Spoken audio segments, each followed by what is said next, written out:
I was sharing with Pastor that, God will really use you in ways that you just don't know. And so as we're talking about grief, my family suffered several losses back to back. And so as I was in the process of kind of figuring out what God wanted me to give to other people, as well as what he wanted me to hear, I am understanding this not just from what I'm sharing, but also from my experiences. So I want you all to understand that lens that I'm coming through.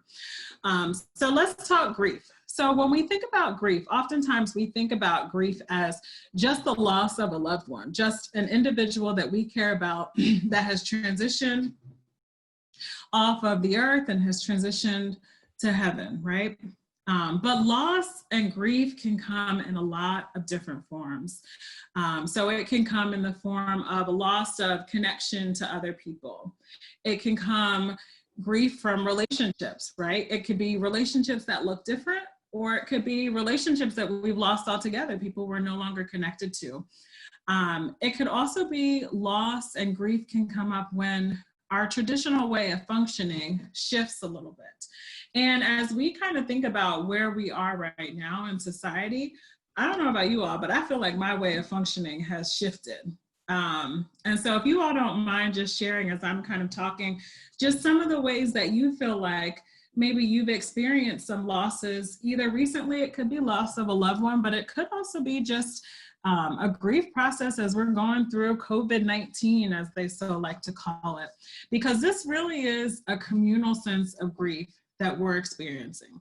As we're watching things kind of destabilize and we're watching things kind of change from the norm of what they were, it's a change, it's a shift, it's a transition, and it can feel like a loss.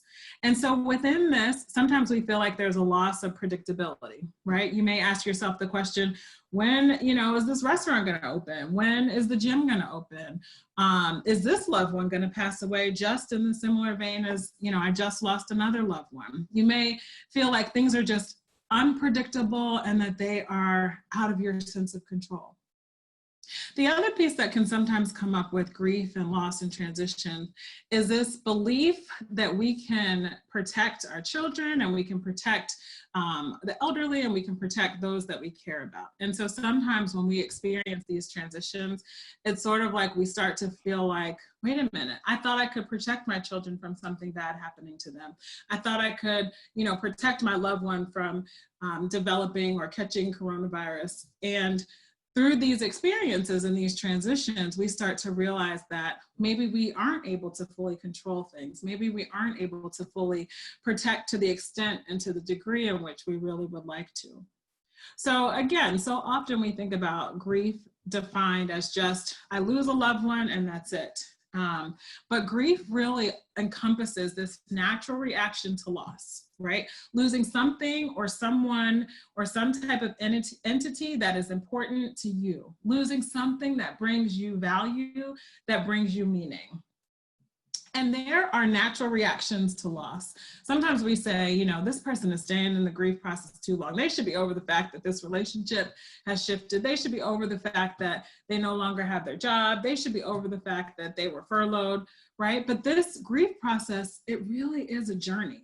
And so I'm going to talk a little bit about that journey so we're all at least aware of kind of what that can look like and how it can show up. So thinking about emotion, so some of the natural reactions to loss that can occur, isolation. And so isolation, that's when people disconnect, right? They disconnect from other people. They may disconnect from activities that they engage in. They just want to be by themselves. And that can also look like disconnecting from God, right? So they may stop reading their Bible. They may stop coming to church. They may just completely disconnect from those things that absolutely kind of bring them joy and bring them comfort. The second emotion that can sometimes occur is anger. And I'm aware that I'm being asked to slow down, so I will. I'm from the Northeast, so sometimes I get excited and speed up. But anger. So with anger, that is a natural reaction too. That can happen. And so We sometimes will feel angry that we've lost a loved one, right? Why, God, did you take this person away from me? What did I do? I've been in church all my life. I've been doing what I'm supposed to. I'm tithing. I'm following your word. Why did you have to do this to me, right? So that anger could be towards God, but it could also be towards other people. Another common reaction and a natural reaction to loss is this feeling of exhaustion. Anybody, I'm just curious, anybody feel exhausted through this experience? You can raise your hand, you can put an emoji or something in the chat. This pandemic has caused some exhaustion, right? Because it's a transition, it's a loss of things how they were. And so with that, thank you, Natasha, Sister Natasha. So with that transition period, we can experience what we call fight or flight mode. So with fight mode, that's when we're kind of coming out with guns blazing, right? Something bad happens to us, we feel like we can't control, and so we automatically kind of respond in this place of anger, this place of wanting to kind of fight against this thing that's happening. To the contrary of that, we have what's called the flight mode. And so with the flight mode, that sometimes is when people leave. So we want to say, you know what, I can't deal with this. I'm out, I'm gone, I lost a loved one, I lost, things that I value, I'm just not dealing with it. To heck with everyone and everything, right? And for some people, they actually there's a third one that's called freeze mode.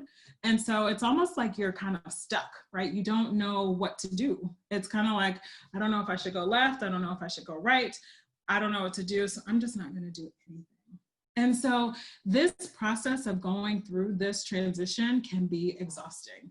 And while it is natural, it is so important for us to recognize when it's happening, because it can impact us in more realistic ways than we realize. So it can impact our sleep.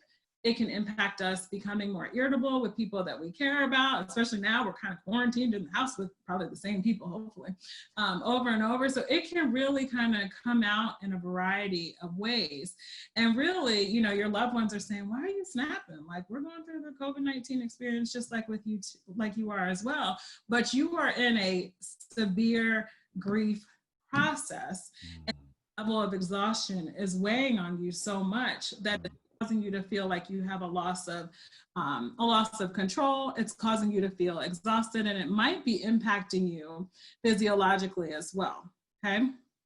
So I want to just kind of, as Pastor says, just sort of get us on the porch a little bit here so we can kind of understand what grief is. It doesn't just mean losing a loved one, but it could be the process of dealing with loss or dealing with transition.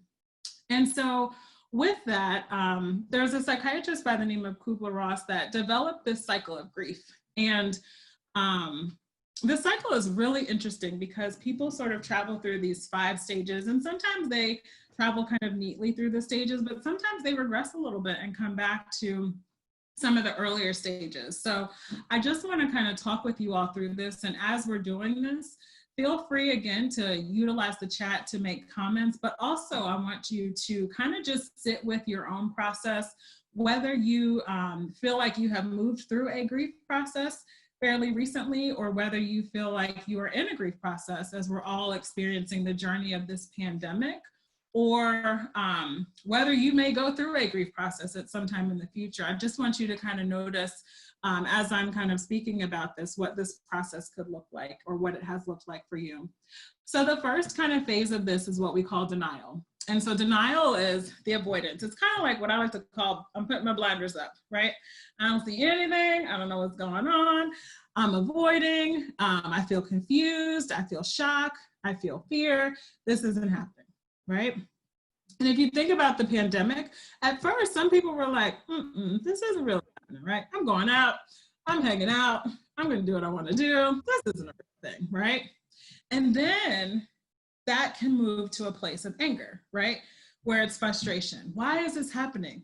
Why is Chick-fil-A never closes, but why are places closed? Why do I have to be in the house with my children all the time? Why is school closed now until June, right? So like these places of frustration where first I'm denying the loss, right? Denying that my loved one is no longer with me. And then I move to a place of anger. So that could look like, oh my goodness, God, I am upset with you. how dare you take the person I care about the most out of my life, right? And so it's kind of this battle where then we become kind of angry. So then that anger transitions to what we call depression. And so I want to make the distinction. It's not a clinical level of depression, because I think sometimes we use this word depression kind of loosely in our society, generally speaking. So this depression is sort of a normal sense of sadness, right? But it's a sadness that's extremely heavy, that feels overwhelming. You may feel helpless. You may even feel a little bit hopeless. For some people, that depression may also show itself in terms of feeling a little bit irritable and kind of snappy. That may be how they kind of deal with that. But I want you to know kind of those are the first kind of 3 steps of the process. So we start with denial, we move to that sense of anger, and then we can kind of dip down into feeling a sense of sadness. So then as we kind of travel through to stage 4, we move to this place of bargaining. And so bargaining is just what it sounds like. It's kind of like, I'm in this tug of war. I'm in this struggle. It could be the struggle, you know, for a lot of us, the struggle with God, like, okay, what is it that you want me to do? If you heal this loved one, if you heal them from coronavirus, I promise you, I will go to church as soon as the doors open every single Sunday, right? It could be, you know, I promise you that I will be a good mother if you make sure that, you know, my kid does X, Y, and Z and comes out of this, right? So this bargaining stage is us trying to make sense of it, us trying to reach out to others, us trying to figure out and find meaning in what's happened. The piece I love about the bargaining stage is that it also is the place where people start to tell their story. So they start to get to the point where they can talk about the anger, they can talk about the denial, they can talk about the sadness that they've just sort of moved through, right? And then they start this process that can be a really beautiful process of moving to acceptance. And so acceptance is really exploring your options. It's coming up with a new plan. It's how do I then move forward? It's how do I clean up the room of a loved one who's no longer coming back to this space? Acceptance is how do I, you know, resolve that anger with God about the fact that this loved one's no longer here? How do I reconcile the fact that this job that I've been on for 20 years has furloughed me in the midst of a pandemic, right? It's this process of how do I start the process of moving forward? And with this, I love, you know, when people get to this acceptance phase, it's almost like, while it's very difficult, it can be very refreshing because you're starting the process of saying, how does my new life look, right? How does my new journey forward look without this person or without how things were or how I expected them to be? And so within that, we have the first 3 phases are when people, or the first 2.5, are really when people, when they're in that denial and anger, that's when information and communication are so important. The challenge is a lot of times when people are in that space, they don't want to communicate. They're either angry, and so you're like, okay, I'm gonna leave you over there, come get me when you're ready. Or they're in denial, so they don't want to kind of believe it. But that's when information and communication about what's really going on is essential. The depression phase is when emotional support is really integral. And so Bishop talked a lot on Sunday about connecting and connecting with people we hadn't talked to in a while, as well as just checking on people we care about. And so when people are in this grief process where they're feeling overwhelmed, they're feeling helpless, they're feeling hopeless, that emotional support, that emotional connection is so important. It's so vital, really, to helping them transition to the place of bargaining and the place of acceptance. And so once someone moves to that place of bargaining and acceptance, that's when they're ready for guidance and direction, right? So sometimes what we try to do is somebody's in this place of denial and we are like, I'm gonna give you some guidance and direction. This is what you need to do. You need to go home, take a shower, clean out their room, and, you know, delete their number from your phone and move on, right? They're not in that space. They are sitting in denial. They are sitting in anger, and you are trying to guide and direct them. And so as you're dealing with loved ones, not just yourself, because this is about communal support. This is about helping those who you care about. It's important to recognize also what phase they're in, because if you're trying to give them guidance and support and all guidance and direction, and all they need is emotional support, you need to shift what you're doing in order to be able to help them to move towards acceptance. That makes sense? Yes, ma'am. Definitely.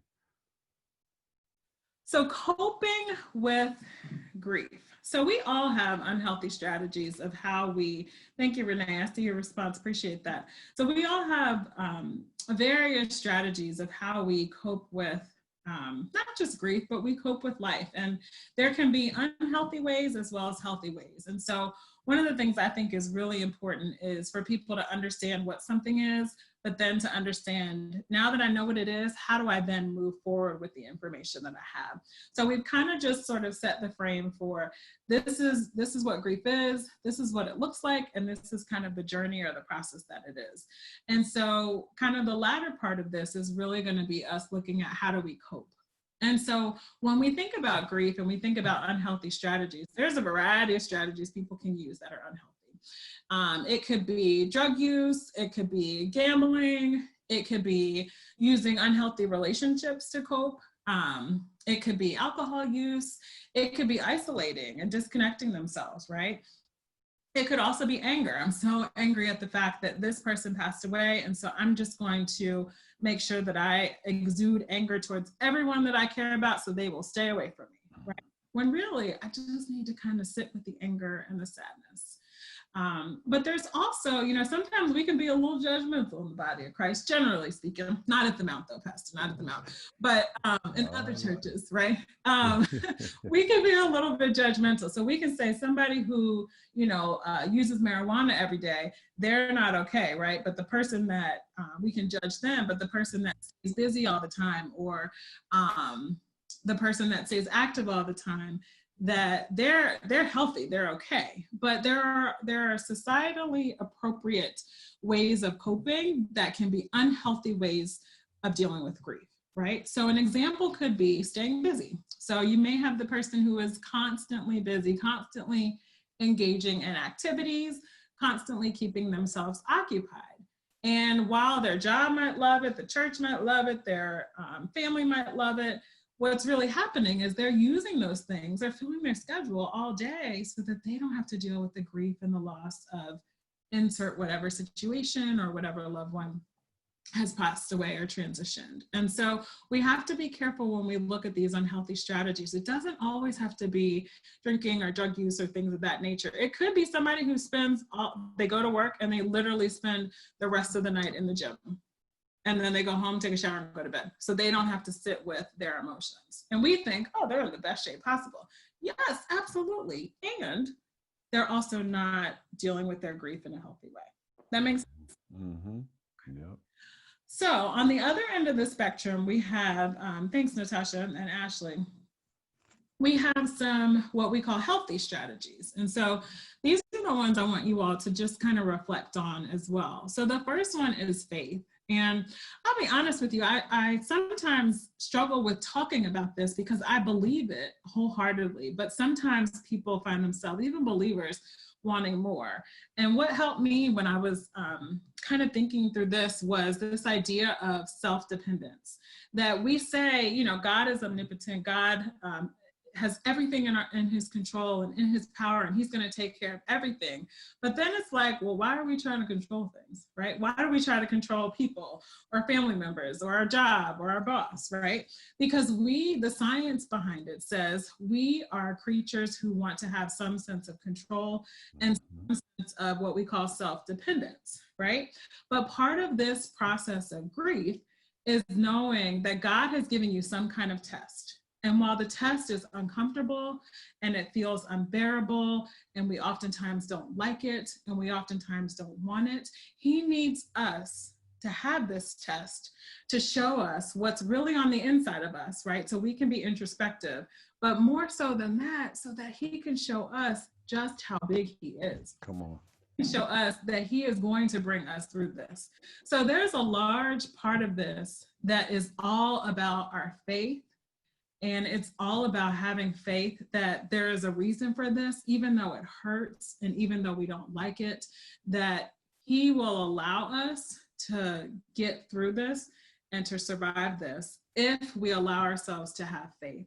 So even when we sit in that depression, even when we find ourselves becoming isolative, it's important to know that even in those moments, I can still move towards acceptance by allowing myself to have enough faith that God will help me transition to that phase of acceptance of the situation that has come my way. And then in addition to that, after we kind of look at our faith and trust God in these situations, we have to turn inward. So often we turn outward and we don't look at what's happening with us.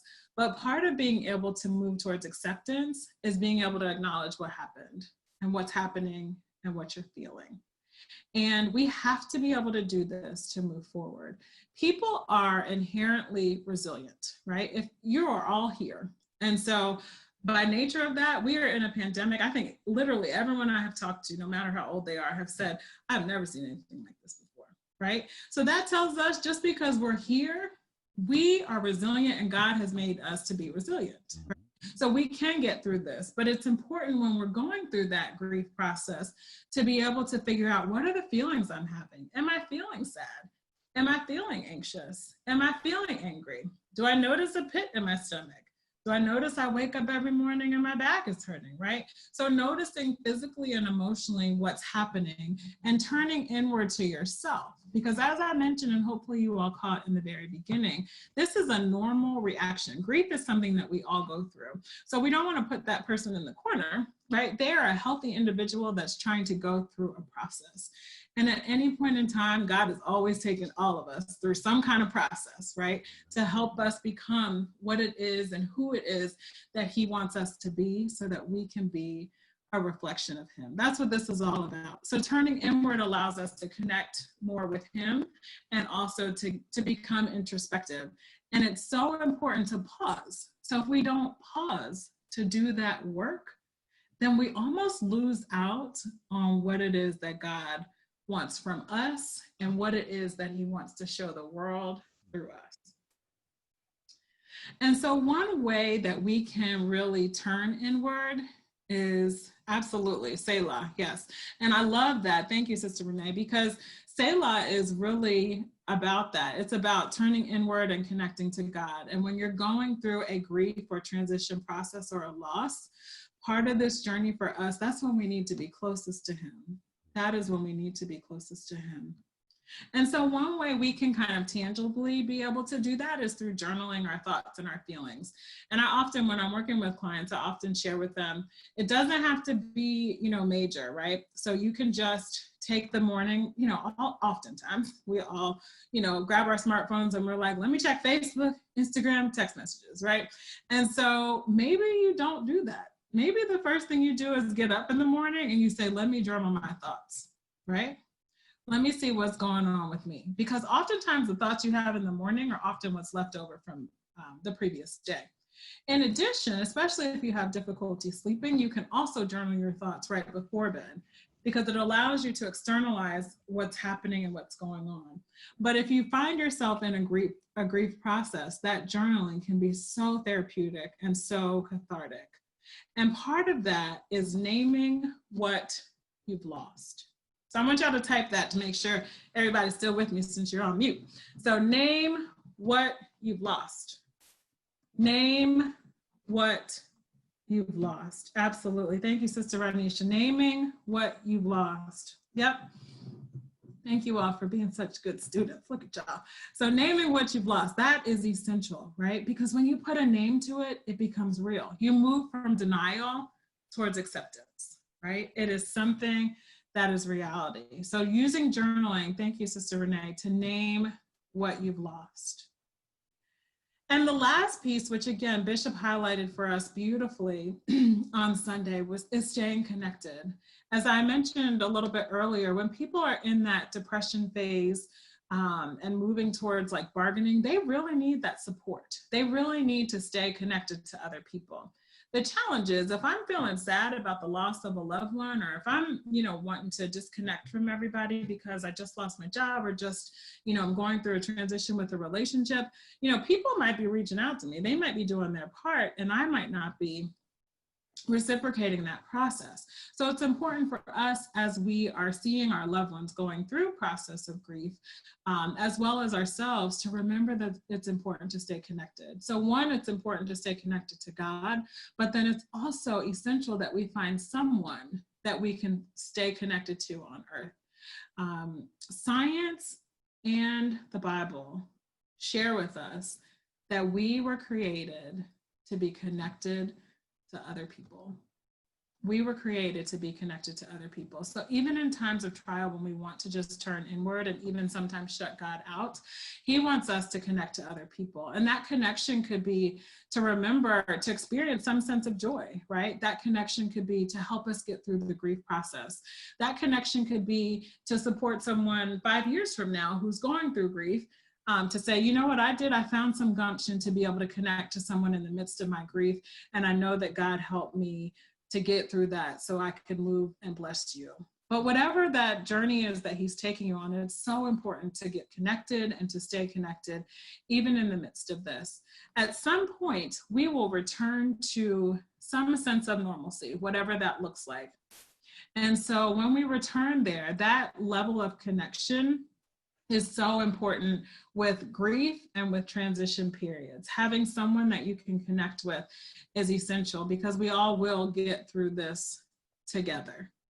And the very last piece I want to say is, there are mental health providers who specialize in grief. One of the things that I specialize in is working with survivors of trauma and post-traumatic stress disorder. And so part of that process is often people dealing with grief and dealing with loss.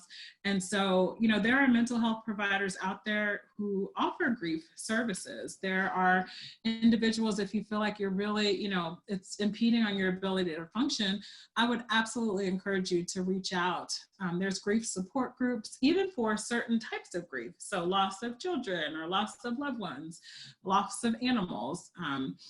And now, even with COVID-19, there's a lot of providers that are offering telehealth services almost, free of charge even. So there is support if you feel like, you're in this by yourself and you need some additional support to kind of be able to make it through this. But the kind of take home that I just wanted you all to recognize are just the signs of grief, what grief is, and then just some healthy coping strategies, which include faith, being sure that you're turning inward, journaling if need be, staying connected to God and people around you, and then seeking out professional mental health care if needed. That's awesome. Let's give Dr. Kristie a hand. Can we just, we are so blessed to have her and her knowledge, her gift with us, and to help us through this. Once again, we do this because, one, we may be going through and we need this to help ourselves through loss. All of us in this meeting have gone through transition. We're in the midst of transition right now. And so there's a lot that we are experiencing when it comes to loss. And so it applies to us first, but there are also tools, like I keep saying, that helps us with others around us that are going through what we're going through. And I think, you just did a great job with just explaining very clearly what that is, that process that we got to go through. It's a process. And so thank you so much for that, Dr. Kristie. We're going to... Good evening, y'all. Hello. Thank you, Sister Shonda, for that introduction. So what I'm going to do, in case some of you were not here last week, I'm going to just kind of go over very briefly what we touched on last week. And I think what Pastor and I talked about was there were a lot of different questions, and so we're hoping that this will be an opportunity for kind of dialogue, and we'll see where God kind of moves us tonight. So what we talked about last week was grief. And so not just grief in the traditional sense, but grief when we think about loss. And so oftentimes we think about grief and loss in this sense of just losing a human being. But really, as we're learning, and I appreciate Sister Shonda for mentioning that, as we're learning in these times, grief and loss can also be entities. And so they can be jobs, they can be people's health that they're losing. They can encompass a variety of different entities. And so it doesn't just have to be a loved one.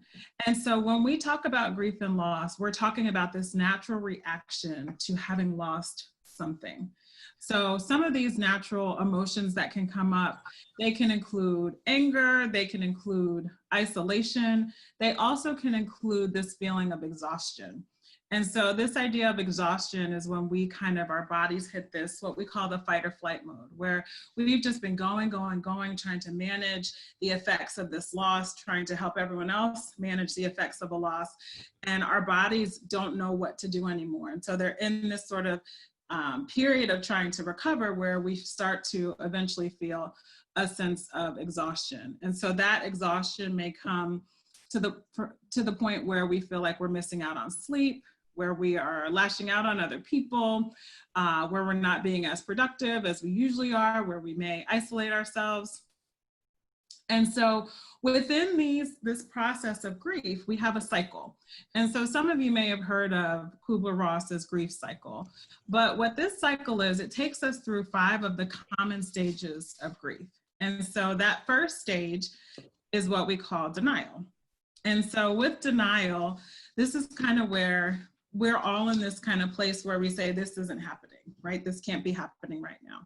And if you think about even the coronavirus, this pandemic, and what we've all been dealing with, when this first transpired, you may have even found yourself in this space where you said, this can't be happening, this can't be true. I'm going to keep going on with life as usual. Then kind of the natural phase is to move towards what we call anger. And so when we're in this phase, we kind of reach a point where we feel like, why is this happening to me? Why me? We may even ask God and question God, why are you doing this to me, God, right? And so in this phase, people become defensive. They don't understand kind of what's really happening and why this situation is occurring. The next phase is what we call the bargaining phase. And so with this is when people get to the point where they say, you know what, I will do anything to change this. I will go to church every Sunday if you just bring my mother back. I will make sure that, I don't steal anymore if you make sure that my loved one recovers from COVID-19. And so it's kind of this bargaining phase where they're saying, I will do anything for this hurt, for this pain that I'm experiencing to kind of go away. The next phase is what we call depression. And so depression in the point of where people, they kind of get to a space where they say, what's the point of going on, right? Life doesn't have meaning. Life doesn't really have value. They may not be at the point where they're, wanting to harm themselves, but they may be at the point where they just can't find meaning or value in life. And so as kind of people travel through these phases, they eventually will hopefully get to this last phase of acceptance. And when people reach this phase of acceptance, they're in this space where they're able to say, you know what, it's going to be okay. Somehow, God is going to help me. Somehow, he's going to give me provision. He's going to allow people to be around me to be able to find a way to start the process of emotionally healing and moving forward in this space. So those are kind of the different stages of grief that we sort of travel through. And so we talked a little bit last week about how we cope with grief. And so there are various strategies. Obviously, there are some unhealthy strategies, but some of the healthy strategies we talked about, of course, faith being the primary one. So getting to the point where you can say, I'm not going to depend on myself to be able to get me through this, but really I'm going to put all my trust in God to be able to help me through this. The second piece, which we highlighted a lot, was turning inward. So taking that space where you can actually allow yourself to deal with the thoughts and the emotions and the feelings that are kind of going on with you. And with that, you may choose to use journaling as an option to be able to deal with some of those emotions. And then the last step that we talked a little bit about is being connected. So connecting, even if it's virtually, but finding ways to connect to other people while you're dealing with loss, while you're dealing with grief, and while you're dealing with transition. So those were some of the pieces that we highlighted last week. And I do want to give folks just a little bit of space in the chat. If there's anything that you kind of picked up from last week that either I haven't mentioned, or Pastor Alvin, if there's anything else you want to kind of highlight that I didn't mention before we kind of talk about part two, which is sort of the glory, right? Which is how we help someone who's going through grief, how we help ourselves, things we should say, things we shouldn't say, things of that nature. So if there's anything anyone wants to add, please feel free to use the chat so we can dialogue about this.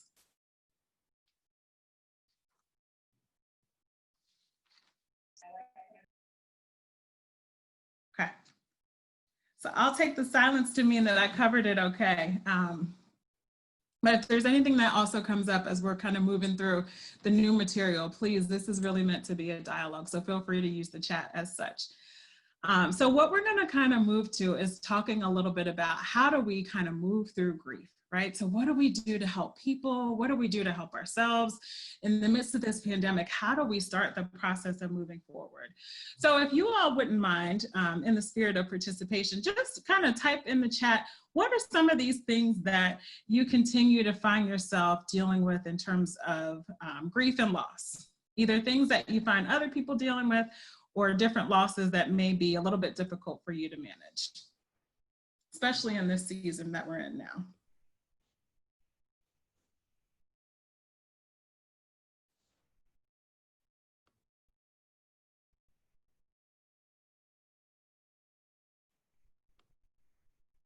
So practicing healthy self-care. Yeah, so that can be something that's difficult too, right? So maybe we were in this regimen where we were practicing self-care and now you're sitting in the house, there's all kind of foods right at your disposal.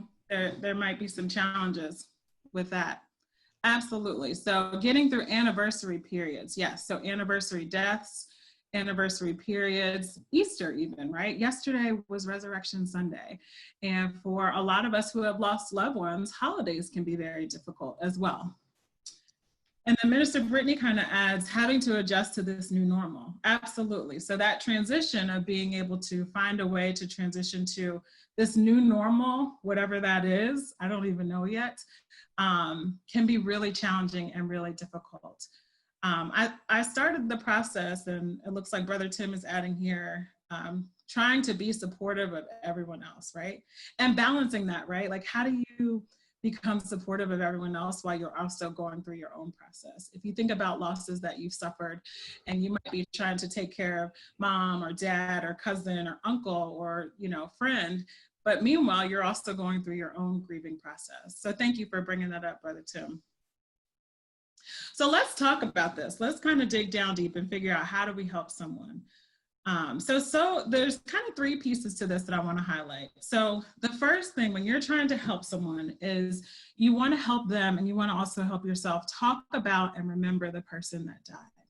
Right?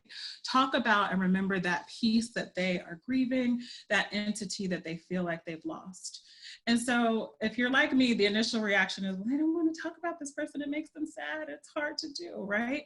And that is absolutely true. If someone has experienced a loss, especially if it's a loss that's really detrimental and hurtful to them, it is going to be very, very difficult for them to be able to deal with that.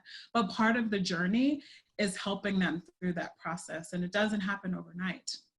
The second part is respecting differences in grieving styles. So recognizing that people grieve in different ways, right? Some people isolate longer and may take a little bit longer to come outside of that isolation period. Other people just want to talk and talk and talk about sort of the process and the person. And so respecting kind of those differences in the process. And then the third one is listening without judgment. So reflecting back to them what it is that you hear them saying, asking them about their experience, asking how they think and feel, and taking the time to actually listen to their response. So these are kind of the three tenets, and I'm gonna sort of dig down into how we do this. So what do you say to someone? Someone shares with you that they've experienced a loss. Someone shares with you that they have lost a loved one. So often people say, I know how you feel. Yes, anyone heard that? Give me something in the chat. Nod your head, yes, okay. So often people say, I know exactly how you feel, right? So often they say, you know, I lost my mother too when I was in college. I know exactly how you feel, okay? So often people say, it will get better in time. So often people's response is, you'll get over it. I got over it, you'll get over it. right? You'll be fine. Just give it some time. Are these kind of responses that people have heard? Don't use cliche sayings. Yes, Pastor. Is that from Minister Keith? Yes. Okay. Absolutely. And so when we think about grief, these are just common statements that we all say, or some of us may say and share, and we're trying to be helpful. And the reality is, while we're trying to be helpful, ultimately, when I say to someone, I know how you feel, I lost my job 3 years ago. I know how you feel now that you don't have a job in the midst of this pandemic. I may feel completely different, right, than you actually felt when you lost your job. And in a lot of ways, it sort of invalidates how I'm feeling. So those statements that I just read to you, I want you to toss them out the window, okay? I wish we had a trash can emoji. So we're going to toss those out the window. And what we're going to do is we're going to implement some new statements that we can say that can be helpful, okay? And so one of the things that you can say is how you feel. So if someone shares with you that they've experienced some kind of loss, what you can share is, I feel really sad for you, and I can only imagine how you're feeling right now. I can only imagine how you're feeling right now, right? In this moment. That's one thing that you could say to someone. The other piece that you can say is, because so often, especially if it's a human that's passed away, or an animal for that matter, we want to bring that human or that animal back to life, right? And we know that that's not possible in those moments. Or we want to change, we just want to make it better for people. And so one thing that you can say is there anything I can do to help support you right now? That could be getting them a meal. That could be, they might tell you no. They might say, there's nothing you can do. And that's okay too, right? But what you're saying to them is, I know I can't bring back your loved one, but I am here to support you in a way that you feel is helpful. Because the way that I might deal with loss, the way that I might feel is helpful for me to deal with loss might not be the same way that Brother Adonis deals with loss, or Pastor Alvin deals with loss, right? Because again, we have to respect those differences in grieving styles. The other piece that can sometimes be helpful is to say, is there anything that you need right now that might help to ease your pain, right? So what you're really saying to that person is, I know I can't take all of it away, but is there anything I could take off your plate right now that might make today just a little bit easier for you? Does that make sense? Yeah. So I appreciate what you all are kind of putting in the chat here. So Sister Renee talks a little bit about being supportive. Absolutely. So these are ways that you can be supportive to other people, and the things that you may want for yourself as you're going through your own process as well. Then there's kind of the piece of how do they get through the logistics, right? So often, especially if it's a loved one that's passed away, there's a lot of funeral arrangements, there's a lot of planning that needs to be done. And sometimes people don't eat, they don't sleep, or sometimes there's so much family around, you don't want anyone around. And so sometimes you can just ask someone, how will you get through the rest of the day? What is your plan for the day, right? So they may list off 10 things they need to do. I need to go to the bank. I need to call the pastor. I need to make sure the church is reserved. And you may not hear how they're going to eat. And so what you can do is say, would it be helpful, or would you like me to pick up some food for you to get something to eat, to get some nourishment, right? Or is there, a stop that I can make for you just to help kind of ease what you're going through? And so these are some things that we can do that are more practical in nature to kind of help people deal with that grief process and that loss process, right?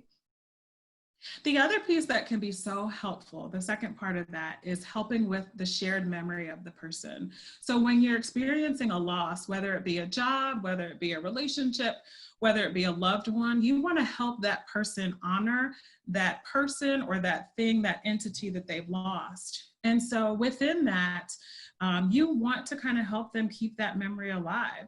So, if your loved one was still here, what would they want? What would they say, right? How would they want you to live out the rest of your life? What would they want for you in this moment? What would they say to you? You may want to help them gather photographs, for example, of the person.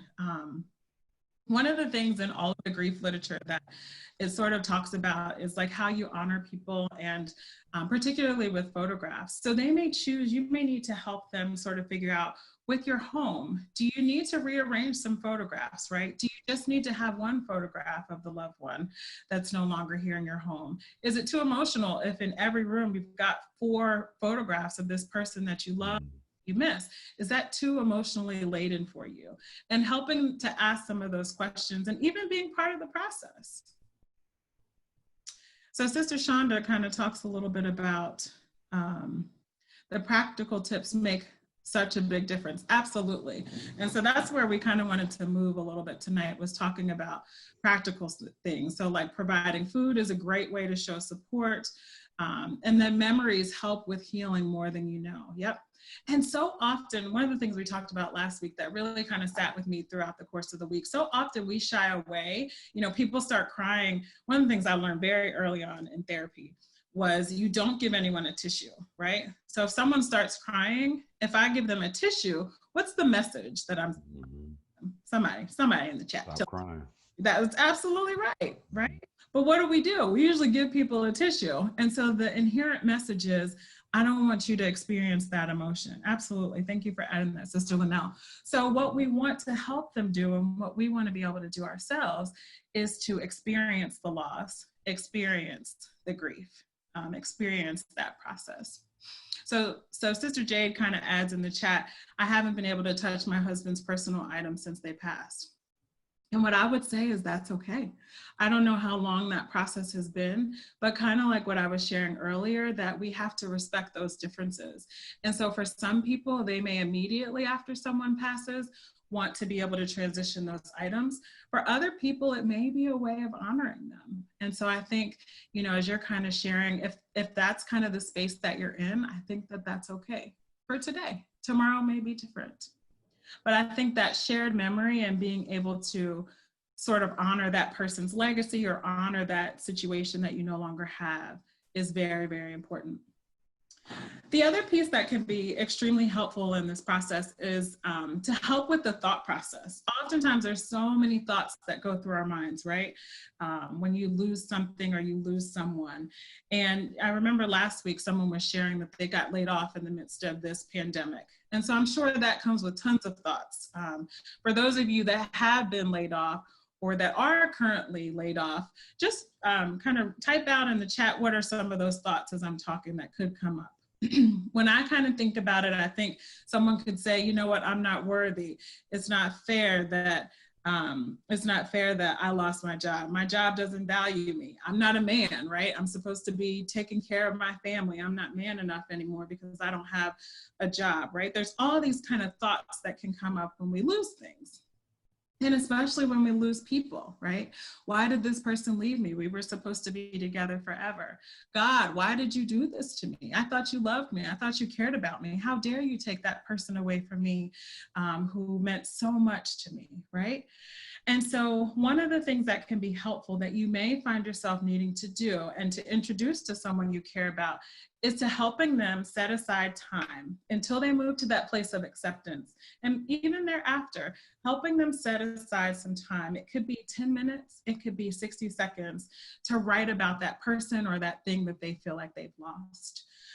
It helps to honor the relationship. And so that could look like, let's just sit down, Brother Tim, let's just sit down and let's just kind of talk about the fact, and you write about the fact that you don't have your job anymore, right? Let's just sit down, Sister Robin, and let's just talk about and have you write about that loved one that you lost, right? So that's just a process that you can go through, and that we have to trust God enough that He's made us strong enough that we can sit with someone else in their emotional path and their emotional journey, that He can give us enough stamina to, as I like to say, hold the emotion for them if it becomes too much. That make sense? Yes. Okay.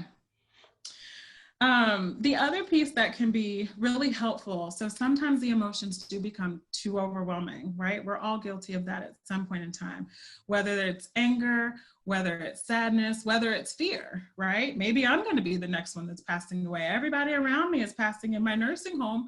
Am I going to be the next one that passes away? Whatever the emotions or the thoughts are, if they get too overwhelming, we can use some tangible things, right? So, in the therapy world, we kind of call these thought stopping techniques. So you could take a rubber band, right? I wish I had one, but if you took a rubber band and you were to kind of flick it on your arm back and forth and back and forth, eventually you're going to feel a little bit of pain, right? Just a little, or at least frustrated. But what's going to happen is it's going to take the emotion that you're feeling and it's going to channel that emotion towards what's happening with that rubber band. Same thing with going to the freezer and grabbing a piece of ice from the freezer. For that moment, you're just going to focus on the fact that my hand is so cold. I need to get this ice out of my hand, right? And so what's going to happen is, again, it's going to channel that emotion to what's happening physically. So those are healthy ways to distract yourself if the emotions become too overwhelming. Now, you can't do that all the time, right? You can't be at your job and just run into the freezer, right? But there's different ways that you can find yourself kind of being able to take breaks to stop some of those thoughts if they become too overwhelming. The other piece I also suggest for people is just to have some back pocket tools for yourself, some ways that you typically relax. And when you're thinking about helping other people, you may need to talk with them about what are some of the ways that you take care of yourself. So you may need to ask that person that you care about that's dealing with grief, what do you usually do? Do you usually go to the gym? Do you usually go to church? Do you usually, call your best friend in the morning? So you may need to ask them so that you can reinforce and check in with them to see if they're doing some of those things. And then kind of the last piece here that I want to kind of talk about is what we call storytelling. And so with storytelling, what we're doing again is honoring that person and kind of helping all of us to move towards a place of acceptance. So at some point, the person may choose to write a letter to their loved one. So I see Sister Jade is talking here in the chat. That may be something that some of you choose to do at some point in time. It could even be, again, it could be a job, it could be a relationship. That process of writing makes it real and it helps you recognize what you feel like you've lost, right? Maybe you feel like you've lost your connection to the outside world by, not having a job anymore. Maybe you feel like you've, lost the only person that you depended on by not having a particular relationship that you're connected to. Maybe you feel like you've lost your connection with God because you weren't able to go into the Mount Peninsula yesterday. And so you feel like just all kinds of discombobulated and disconnected. And so writing a letter of healing to that person or that entity that you feel like you've lost can be a really healthy and helpful part of the process. Again, it doesn't have to be good grammar. Doesn't matter what you say. It's the process of being able to get that piece out. I often will share with people, they say, well, what am I supposed to do with it? For some people, they might choose to kind of ball it up, put it in a balloon and let it go. For those who are environmentally conscious, that may not be the best idea, but it is an option of releasing it. For some people, they may choose to keep it and keep it kind of close to them to continue to read it. For some people, they may need it to share with somebody else. And you may be the conduit that God uses for them to release their healing. So don't discount the process that God might be taking you through to be able to sit with someone and to be able to help them through their healing process and help them through their healing journey. I love, Brother Tony and his heart, and Pastor always talks about this, because one of the things he does in that ministry is he really helps people through their pain. He helps people through that journey. And in order to move towards acceptance, you need God, absolutely. And yet God has provided all of us with at least one person, right? And it could just be this Zoom call, right? But God has provided us with something or someone to help us move towards healing and move towards acceptance. So I want to kind of, Pastor, if it's okay with you, I just want to kind of take a pause. I see there's some verbiage kind of happening here in the chat, and I don't know if other folks have just kind of questions and comments, but absolutely. I want to give some space for people to just kind of connect and kind of talk through this just a little bit and what you're hearing and what this is bringing up. So I see Sister Renee is talking about a letter of healing, that could be something that's helpful for you. Storytelling. Thank you, Sister Lisa. And Sister Robin is kind of connecting with what Renee is sharing about the possibility of writing a letter to your daddy too. I love exclamation marks. So when people put exclamations, it makes me feel like it really means something. Not to say it doesn't if you don't put it, but that's just a personal thing. And great memories of him. So I appreciate you sharing that, because sometimes we think about, when we think about loss, we have to just think about what we've lost, right? But in that process, you can also think about the great things that they've given you. Obviously, if I can use you as an example, your father passed something amazing along to you, right? Whether it be your smile or your character or your choice in that wonderful husband that you made, right? He passed along some good things. Thumbs up. He passed along some really good things to you. And so, you know, it's a way to also honor not just the loss, but to honor those gifts that he was able to bring to you as well. And Minister Brittany, thank you. That's a great suggestion. So you could, to be much more environmentally conscious, you could use dissolvable paper if you didn't want to use a balloon as a way to be able to release some of that healing. Absolutely. So what you all are doing, and you all are demonstrating it beautifully, even in this discussion here, is it's the process of healing, right? It's the process of having a space that's comfortable enough. And right now, I don't know how many people are on here, but we've got several people where you're allowing yourself to be vulnerable enough to talk about this without the shame and without the fear and without the guilt, right? And then the next piece is then taking this and doing the action. And that's the part that can be oftentimes so difficult, because it can be overwhelming. We don't want to sit with it. But I always encourage people, as you're going through this process, you can also take breaks, right? You can take breaks, and you can also have an accountability partner. So just like, hopefully, if you're missing from church at some point in time, or if you don't go to the gym at some point in time, or if you don't go to work, you got an accountability partner or somebody who says, hey, you're supposed to be here, or you're supposed to do this. So you may need to say, you know what, Pastor Alvin, I am going through some grief right now, and I really need to write this letter to my dad. Can you hold me accountable to do this? And you need to not be upset when Pastor Alvin calls you 1 week from now and he says, hey sis, hey bro, did you do that letter, right? Because he's just helping you through that process. And it doesn't have to be the pastor. It can be anybody that you trust or feel connected to, or that God has just led you to. Sometimes it's not the people that are closest to you that can help you the most through that healing process. Sometimes it's people that you don't know, but you just feel from the Holy Spirit that this is the person that God really wants you to connect to help you through your healing. That's really good. So I wanted to add, I think in the 8 o'clock group last time, someone had asked about kids and children and how we help them through this process. We have, children who've been waiting 18 years to graduate from high school, and graduation, we don't know when it's going to happen, or it might look different, or might not take place at the same time that they had anticipated.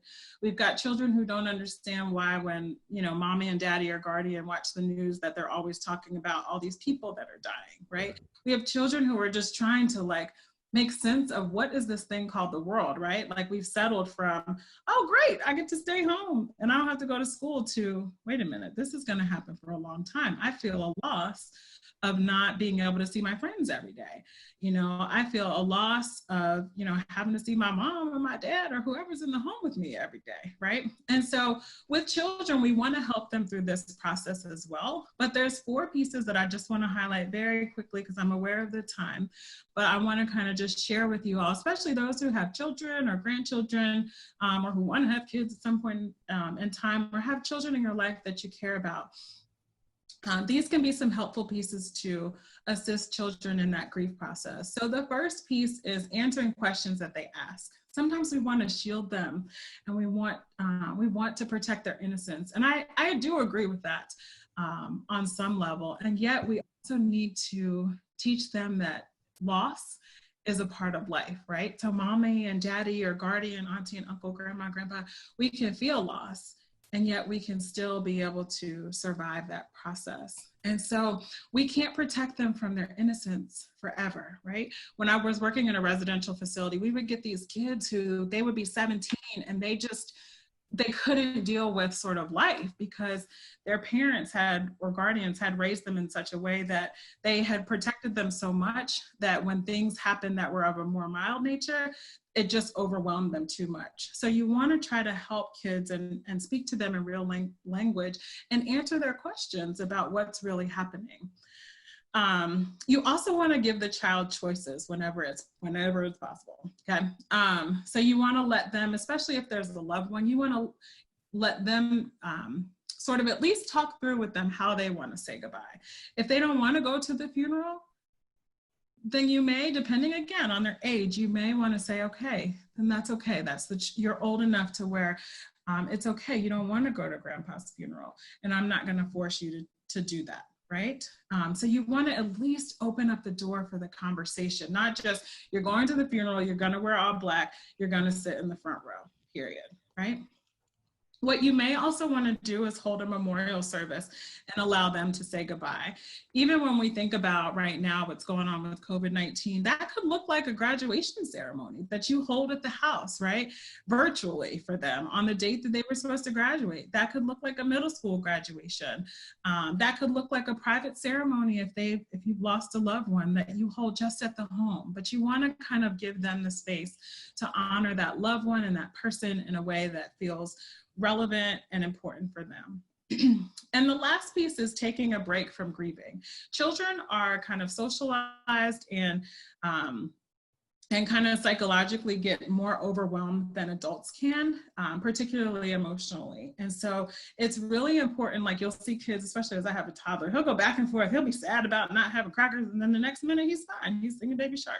So what you want to be able to do with children is to help them move through that cycle. So they need breaks, right? They can't sit in that sadness as long as we can as adults, right? So you want to make sure you're building in breaks for them so that they don't become extremely overwhelmed in the process. And so again, they learn that balance that sometimes as adults we forget that we can hold both, right? We can hold grief, and yet, kind of as Sister Robin was saying, we can also hold some of the positive memories that we have of that loved one as well. So that's kind of what I had for today.